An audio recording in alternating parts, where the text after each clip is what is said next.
towards factory and mine occupations and convene a turn-aside meeting with critical working class formations to prepare for a broader working class summit, hopefully in this process with the participation of other trade union federations participating in NEDLEC. We debated the crisis of hunger, a weapon of class war. We took a presentation that showed that 20 million people in our country go to bed hungry every night, and that 10,000 children die each year from malnutrition. The reality is obscene. 30% of the children are stunted due to chronic hunger. Workers who grow and package food cannot eat it. Retail workers earn around 2,000 to 3,000 rands a month, whilst the ShopRite CEO pocket over 50 million rands in 2024, and the company made 6.2 billion rands in profits. At the same time, supermarkets destroy edible food daily, breed past its sell-by date, blemished fruit, milk close to expiry, whilst families starve. In France and Italy, this is illegal. In South Africa, it is a standard business practice to throw away food. The decision of the Extended Campaigns Committee was that SAFTU must escalate and elevate hunger into priority at the national campaign, to expose profiteering and obscene CEO pay, to demand legislation to ban the destruction of edible food, and establish a solidarity kitchens as organizing hubs, and table a national day of action on hunger at the National Executive Committee of SAFTU. We debated the water crisis. No water, no life.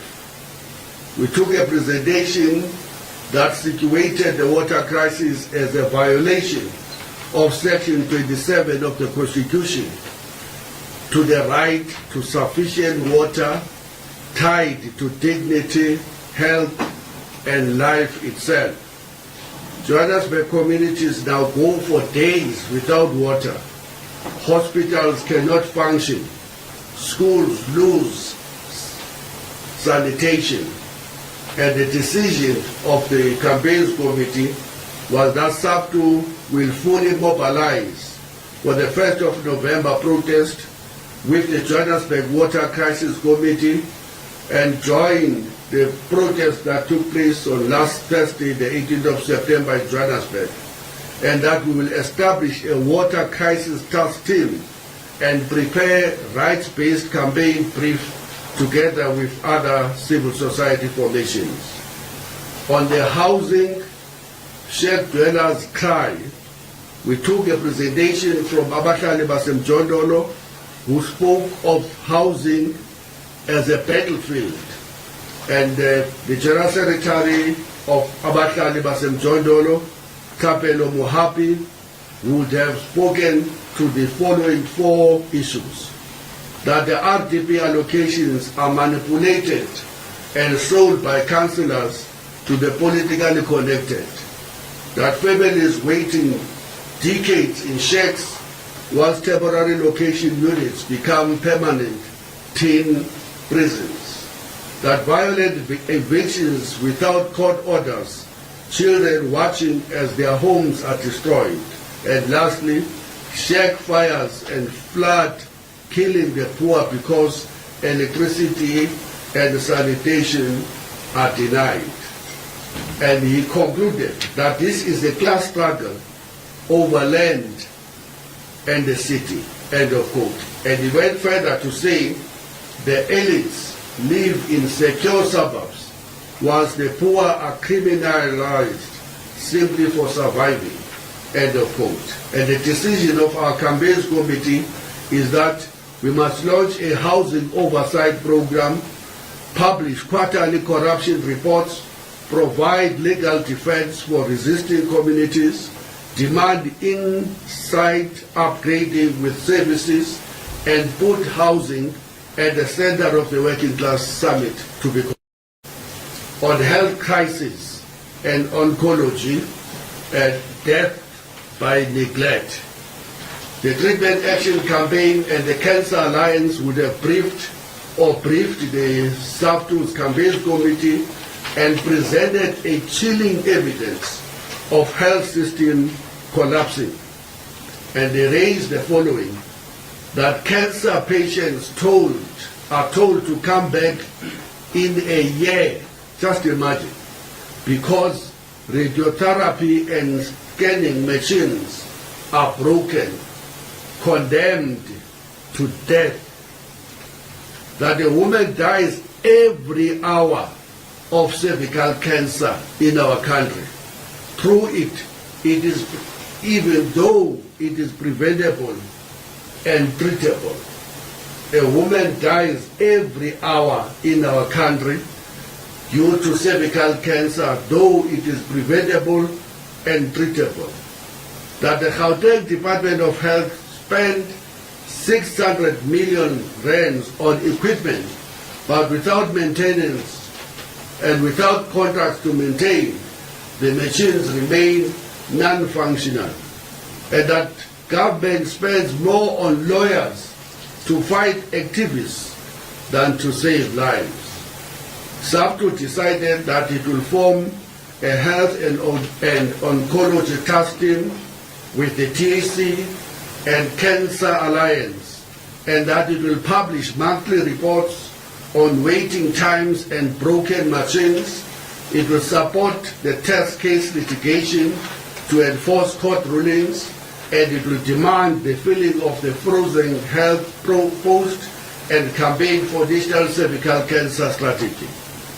On the labor law amendments, the Scrap the Labor Bill campaign, we took a report and a presentation from Comrade John Apollos of Kiwusa, and who exposed the so-called labor bill as an existential threat to the working class, because it lowers the threshold for retrenchments, enabling mass job cuts with minimum consultation. It normalizes labor brokers and casualization. It weakens collective bargaining and fragments worker unity. It makes legal strikes nearly impossible. And this is what he said, and we quote him, this is how they will carry out mass public service retrenchments. If this bill passes, SAFTU itself will be gutted. And the decision we took was that we will revive the Scrap the Labor Bill campaign. We will prepare plain language education materials, coordinate rolling protest in parliament, in workplaces, and integrate this fight into the ongoing jobs campaign. On austerity, we took a presentation from Solima Lima, the General Secretary of NUPSU, and Dominic Brown, the economist of the AIDC, who demonstrated that over 200,000 public sector posts are frozen, that infrastructure investment has collapsed by nearly 40% since 2015, that debt service costs now exceed health, education, and policing combined, that real wages are cut whilst profits soar. An alternative exists, they insisted, that a wealth tax on top 1%, a financial transaction tax, stopping illicit financial flows, and redirecting the GEPF PIC funds away from capital bailouts into developmental investments. And the decision SAFTU took was that we must build a broad anti-austerity front to prepare a national mobilization plan against austerity and publish a revenue alternatives brief, austerity will be integrated into the sector campaigns we've already spoken about. We spoke about the Competition Commission holding corporates accountable. We would have invited and received a presentation from the Deputy Commissioner Harding Rachisusu, who admitted that 5 years conditions on measures is inadequate. Once the period lapses, corporations retrench en masse, and the decision SAFTU took was that we will host a case preparation clinic with the Commission to combine sectoral dossiers beginning with food, beverages, steel, retail, logistics, and ICT, and campaigned for a 10-year non-retrenchment clauses, a mandatory local investment, and an independent compliance monitoring. So the consolidated program of SAFTU going forward is as follows. 1, we will establish a central task team against job losses to coordinate rapid responses, solidarity, legal strategies, and occupations of the factories and mines. 2, will elevate hunger, water, housing, health, and austerity into a national priority campaign. 3, will have mobilized for the 18th of September, but we will mobilize even more effectively for the 1st of November, marches all over the country to protest against the water crisis. 4, will escalate rolling protests at Parliament and government offices to protest against the attacks on the working class using the labor law reforms. 5, we will convene an urgent turn-aside meeting with critical civil society working class formations leading to the broadest as possible working class summit to be convened with COSATU, FEDUSA, and NACTU. 6, we will publish quarterly reports exposing corruption, retrenchments, and health failures. And lastly, we will develop solidarity centers, kitchens, legal defense, oversight programs to anchor campaign in working class communities. And in closing that meeting, the General Secretary of SAFTU would have said that this meeting revealed one interconnected crisis with many faces: hunger, job losses, water, housing, health, austerity. If fought separately, we will be defeated separately. Only united workplace and community struggle can win. Our program of action must proclaim people before profits, jobs, food, housing, health, and dignity for all, end austerity and privatization, power to the working class, power to the poor. End of that statement. Thank you.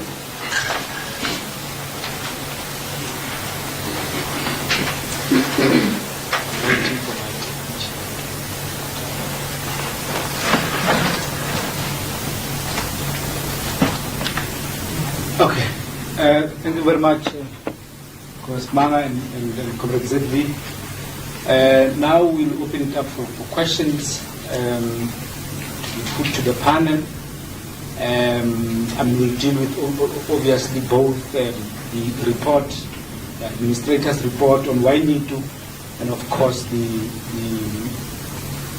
statement that the General Secretary of SAFTU has just read on the crisis confronting the working class. So yeah, I'll be taking questions directed to them. I think it would be best to take them, a few of them as a batch, and then they respond, and then we take the second round. So if there are any other questions, I'd like to take.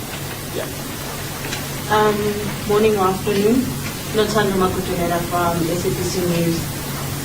Firstly, to SAFTU, you speak about all these task teams and campaign committees that you'll be forming. Do you think you'll have enough human resources to assist with all of these things that you have planned? And also, how will you make sure that these human resources are doing their job technically? And also for YNITU, firstly, just a refresher, why was YNITU placed under administration? What measures are put in place to ensure that financial misconduct is curbed? And how many members are you representing? Okay, thanks for that. Second question, I think we'll take each round will consist of 3 questions so that they are not overwhelmed, but also the thing does not tend to. Is there any other question? Colleagues? Second round. Okay, over to you. Let me start and you will follow. Sure.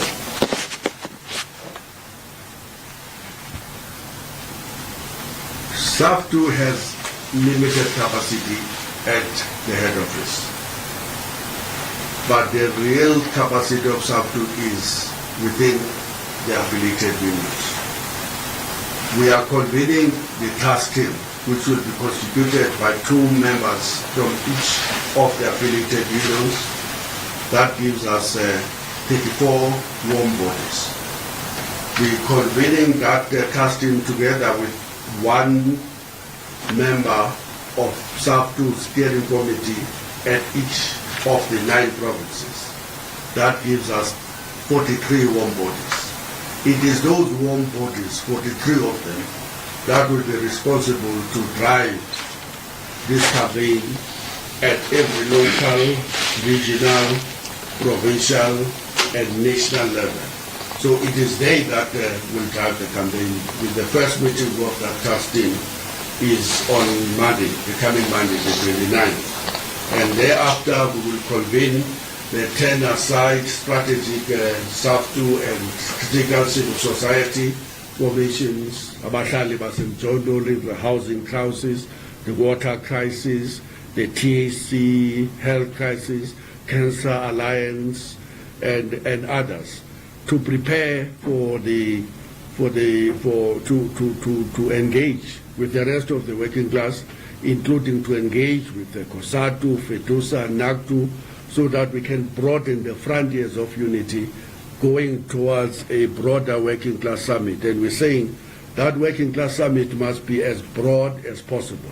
It must include every component of the working class out of a realization, and I always say this as a religion, SAFTU standing on its own simply does not have the power to even shake the system. None of the current trade unions standing on their own have the power to shake the system.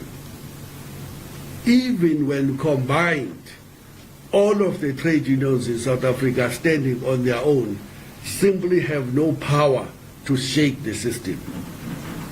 Only a united working class, broader than the trade union movement, have a potential and a possibility of shaking the system. Only when we can unite the workplace struggles with the community struggles and make them a single working class response to austerity, crisis of capitalism, and the current carnage of job losses, healthcare crisis, water crisis, cancer crisis, criminality, you name them all, the crises we are facing. So that's why we're building afresh.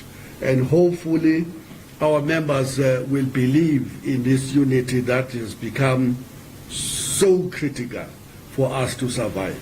So that's why we believe that if we embark on the program we have already announced, then we will succeed. About the YNITU question you're asking? Just a refresher on why it was placed under administration. Oh, okay. Do you want to answer that, Bafana? Yeah. Thank you. Or any of you? The mic. The refresher would take us back to 2021, where there was a congress that was held by YNITU, which was not in compliance with the YNITU's constitution. So every after congress, union must submit the resolutions of the Congress to administrator. That's when the administrator intervened to say, but this Congress was not consistent with the Constitution, and that was ventilated in the Labour Court, and the court held that Wainitu's leadership then was delinquent of their own constitution, and as a result the union was placed under administration. And then the measures in place to keep the financial mismanagement, firstly it's the administration itself, so that the administrator come up with reforms on financial flows within the organization, but also the rebuilding of the organization to ensure that even in future the next leadership does not fall into the same trap of mismanaging fund and soliciting fund from the organization to their personal gains. And seated here, we can confirm that Wainitu currently members in good standing, we have around 9,000 members in good standing. Across the country. Across the country. Thanks. Can I just emphasize something? The union, unlike a stock firm, is a legal entity. It must be registered first in line with the Labour Relations Act. And the register, appointed to be an independent entity in the Department of Labour, must administer and monitor if all unions comply with the provisions of the Labour Relations Act. Every year, every union in South Africa must submit to the register its audited financial statement. Why? Because the register must satisfy himself or herself that the union does not abuse the subscriptions of the workers and divert it into the pockets of the leadership or in other activities that are not advancing the interest of the members of the union. So every year the register demands audited statement from every union. Secondly, every year the union must submit a report to show that it is still a living organ and that it convenes its congresses, its National Executive Committee and all of its structures in line with the provisions of its constitution. Every year the union must submit to the register a record to show who its leaders are and when and how they were elected, so that these leaders are then held accountable because they have a fiduciary responsibility to protect the resources of the union. Now, in the case of Wainitu, they would have submitted to the register to say we had a Congress just the other time.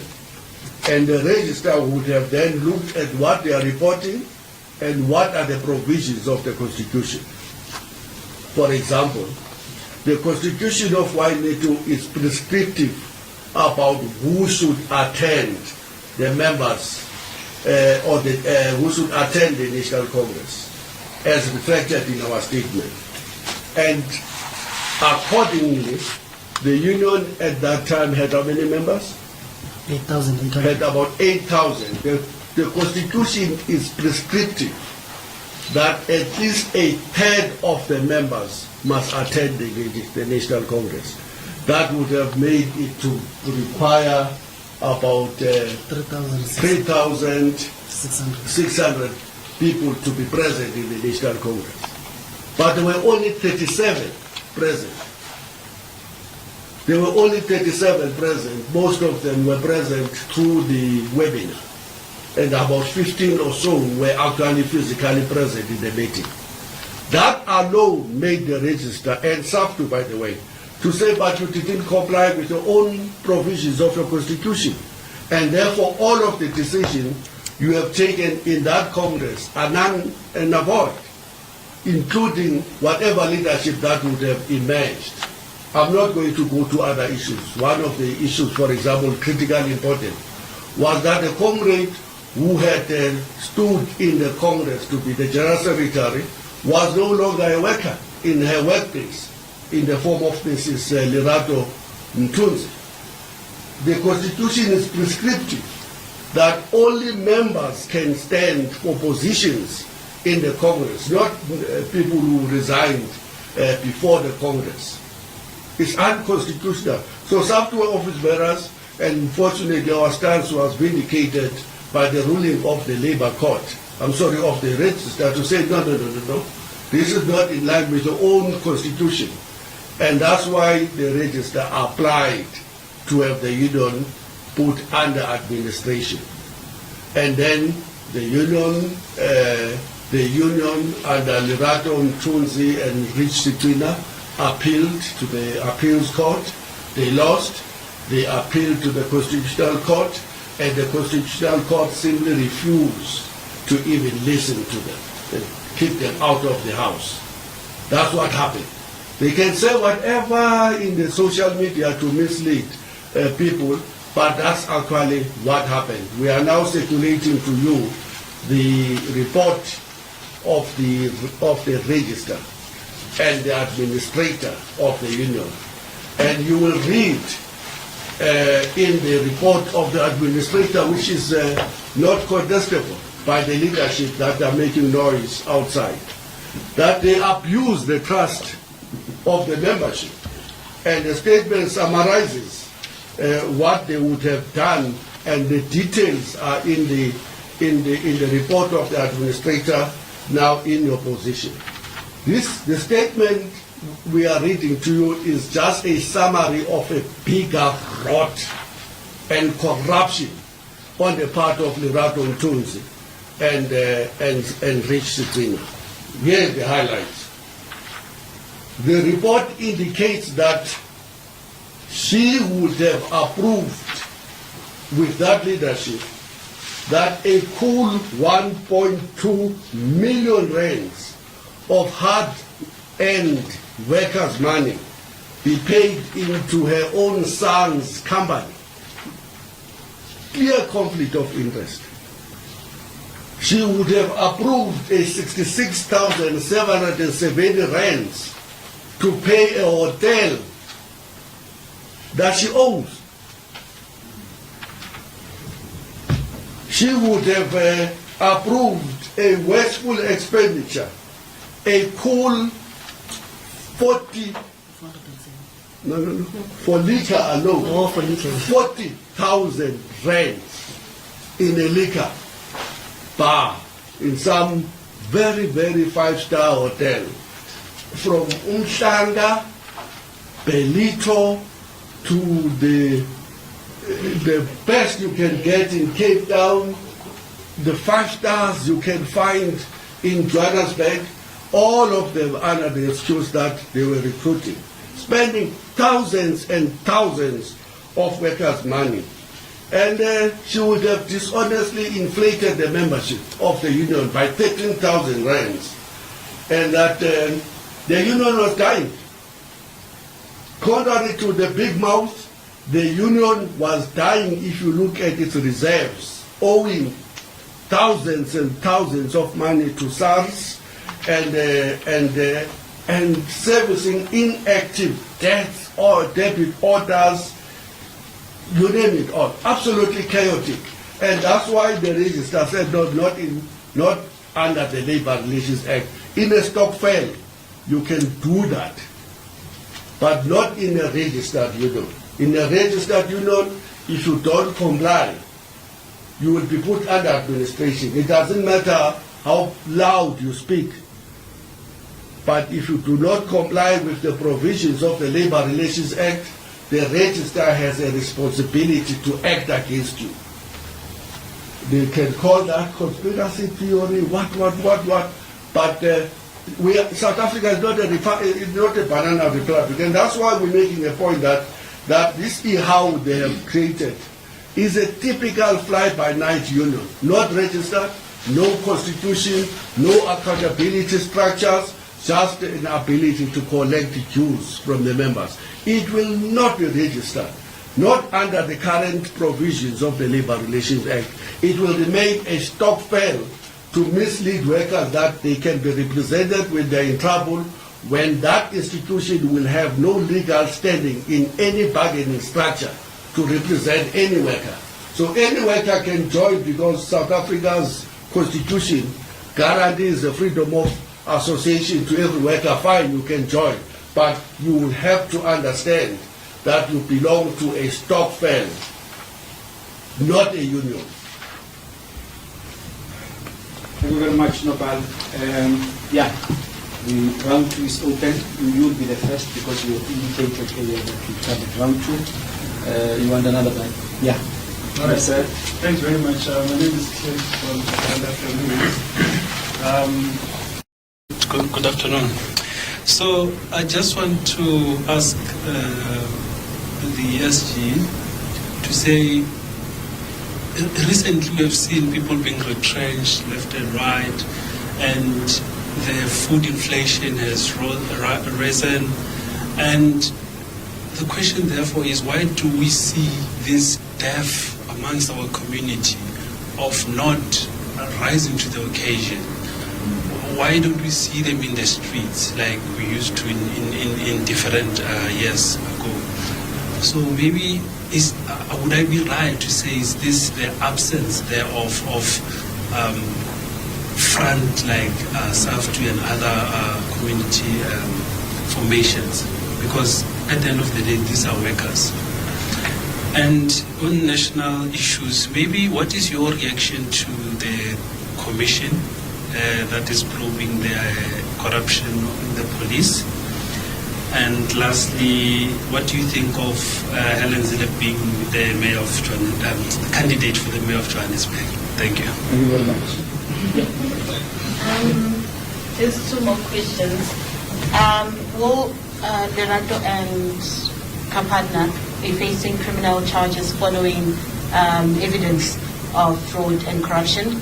And also, Mr. Bandi, are you not worried about losing members and the unions failing following the recent mass retrenchments?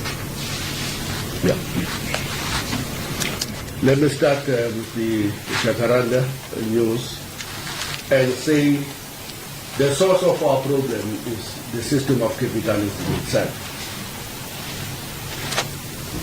It is not designed to meet even the most basic needs of workers, the marginalized majority, by its nature. For example, by its nature, it will face its booms of profits as we see in the Johannesburg Stock Exchange, but it will see bursts, it will see a crisis upon a crisis of job losses and of even unsustainability of the firms themselves, as you are seeing through the retrenchment and the closures at the ArcelorMittal, because there is an overproduction of steel. WhatsApp audio. There is an overproduction of steel all over the country, all over the world. So there is nothing that anybody can do about overproduction, because that's exactly how the system of capitalism itself works. And unfortunately, it seeks to solve all of its crises at the backs of workers, when it has nowhere else to look at for solution. It always solves the crisis at the backs of workers. This is exactly what is happening in South Africa. Now, unfortunately, in South Africa, it's not just it is the system of capitalism that we must blame, but it is also the crisis of governance. It is the crisis of austerity or unfortunate wrong policies adopted by this government, the neoliberal policies that favor the big capital in the main, and that undermines the core constituencies of the liberation movement, which is the working class. That's what is happening overall in the politics of South Africa. When that crisis is deepening, so is unfortunately the first victims becoming the working class. As we are seeing in South Africa, we're now sitting with 43% unemployment rate. 8 of the 9 provinces of South Africa have an unemployment rate of above 40%. This is a national catastrophe. It's a pandemic on its own. And this government doesn't seem to have an answer. The government of national unity in particular, as we have warned. So that's what we are facing. Now, that's the extent of the crisis. The statement of SAFTU here paints a crisis upon a crisis. Healthcare, water, criminality, dysfunctional education, dysfunctional criminal justice system, which you are now seeing playing itself in Pretoria as we speak. Why is that crisis deepening? It is deepening in part because the trade union movement itself has become weakened by its own fragmentization and disunity. It is deepening because the civil society working class formations have become even more weaker than they were in the 1980s. Now, in the crisis of want and competition amongst the workers, you're going to see all manner of rise of new phenomena, including the rise of the phenomenon of xenophobia. As workers are being set against one another, initially based on the originality from the African continent and elsewhere, but very soon based on which province you are coming from. You're going to have to learn to be divided and to fight against one another because there are scarce resources to survive in the big cities, be it in Johannesburg, Durban, Cape Town, everywhere, including Gqeberha in Port Elizabeth. So when that crisis is so engulfing, you will see a rise of new movements that are based on a crisis, such as the Operation Tudula, the rise of xenophobic political parties, such as the Patriotic Alliance, and you name them all. They are a product of this crisis that is facing the working class. They appear to be providing solutions that are really not solutions to the crisis we face.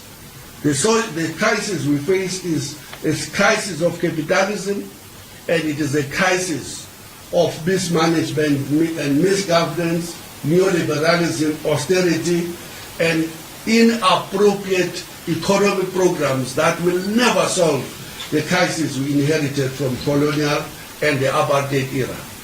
But instead of focusing on that crisis, the new movements will divert attention and scapegoat and to the migration, to say that's your crisis.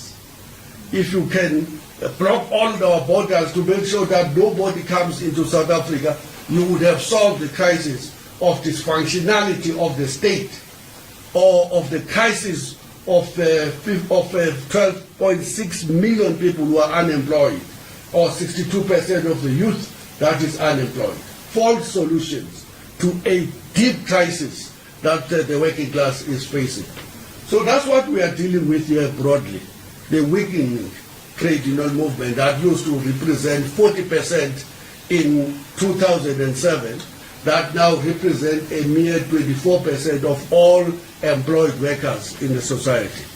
SAPC is going to be retrenching without any defense from anybody because the trade union movement at SAPC has weakened. So has it weakened everywhere else in society.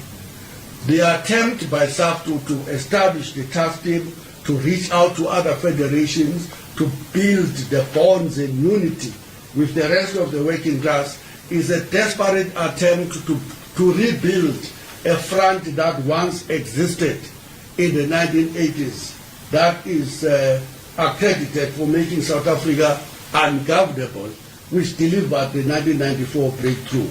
We need another revolution.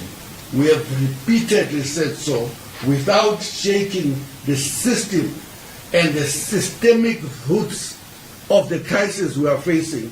Unfortunately, we will hold these beautiful press conferences, beautiful words, but the crisis will simply continue to deepen.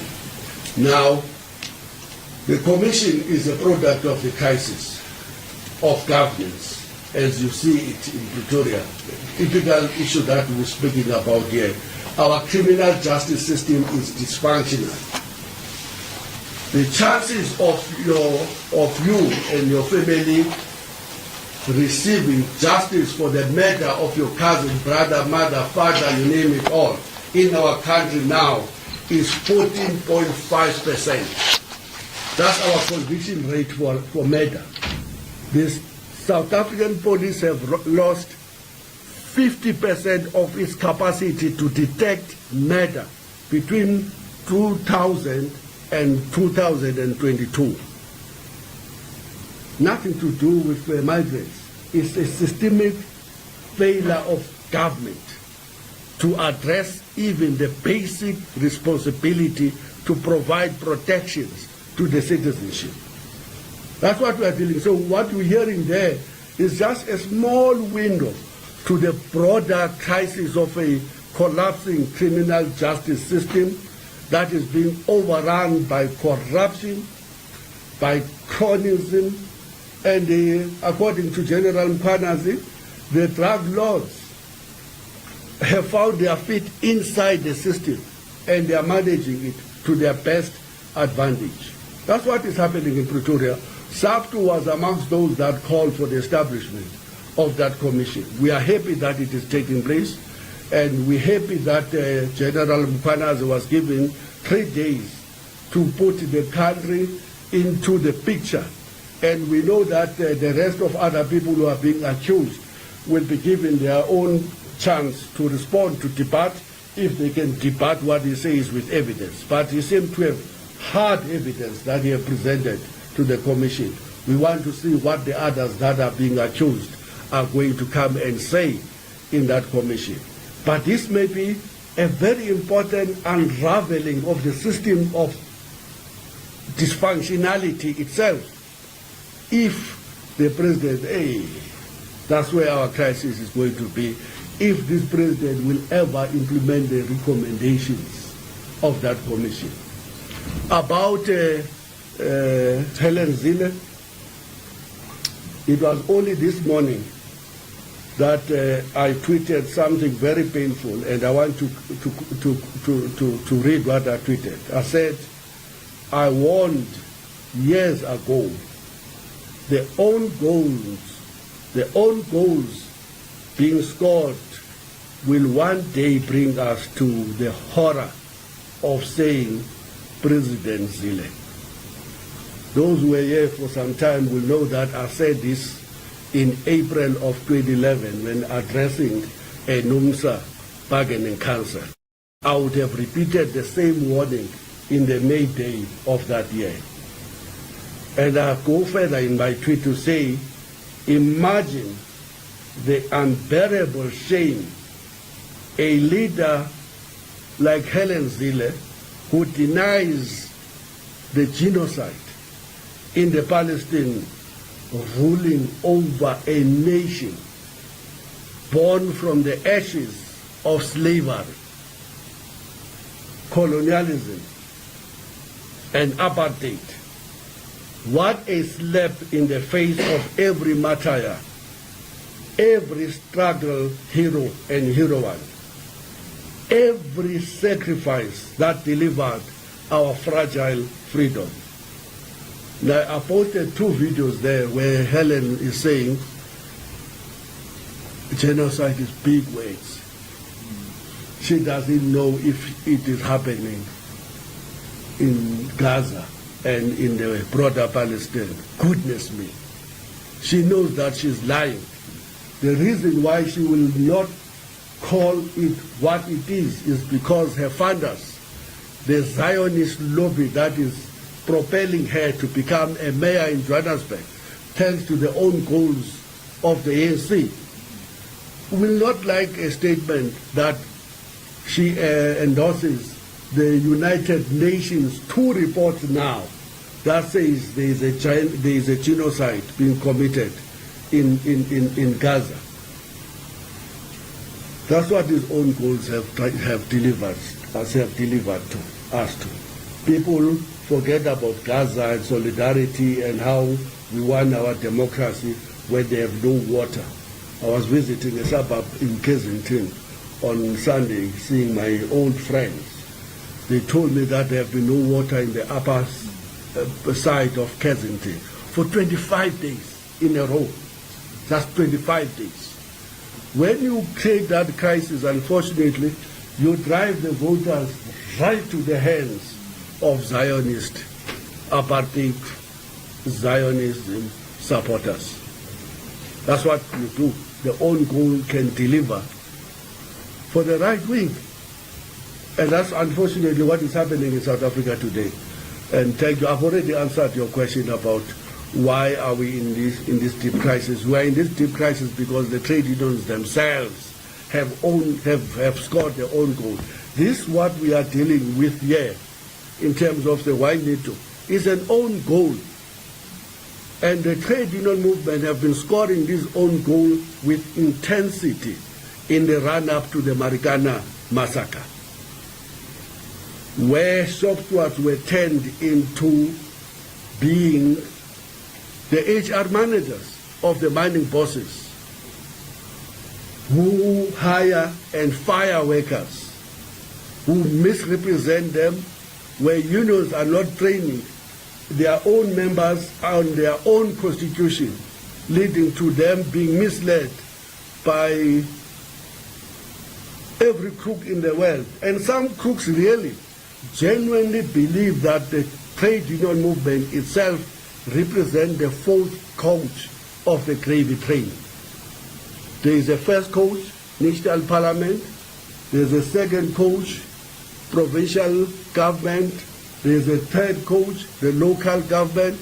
And there are some people who are wanting to turn the trade unions into the fourth coach of looting and of putting the whole union movement as a feeding trough for the elites masquerading as trade unionists when they themselves are the ultimate thieves and disordered people who are discrediting the trade union movement to the rest of society. So when workers will read tonight that these militants have diverted 1.2 million rands to their family businesses and more, the reaction most of the time will say, batho bana ba tshwana kaofela, baetapele ba rona ba tshwana, ba ya utswa kaofela, referring to us as the trade union movement. And that's why SAFTU takes a stance to say, not in our name.